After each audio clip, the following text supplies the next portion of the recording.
हम सुनाने जा रही हूँ।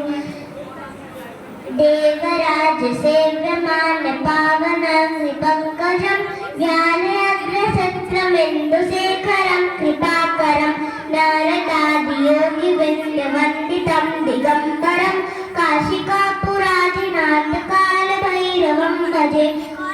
भानुकोटिभास्वरं भवाब्धितारकं परं नीलकण्ठमीप्सितार्थदायकं त्रिलोचनं कालकालमभुजाचमक्षशूलमक्षरं काशिकापुराधिनाथकालभैरवं भजे शूलटङ्कपाशदण्डपाणिपादिकाधरं श्यामकायमादिदेवमक्षरं निरामयं भीमविक्रमं प्रभुं विचित्रताण्डवं प्रियं काशिकापुराधिनाथकालभैरवं भजे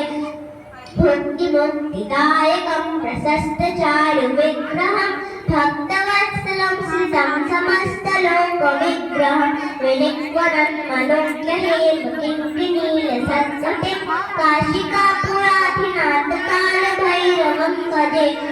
धर्मसेतुकापालकं स्वधर्ममार्गनाशकं कर्मपाशमोचकं सुधर्मदायकं विभुं स्वर्णवर्णशेषपाशशोभिताङ्गमण्डलं काशिकापुराधिनाथकालभैरवं भजे रत्नपादुकाप्रभाविरामपादयुग्मकं नित्यमद्वितीयमिष्टदैवतं निरञ्जनं मृत्युदर्पनाशनं करालदर्शनमोक्षणं काशिकापुराधिनाथकालभैरवं भजे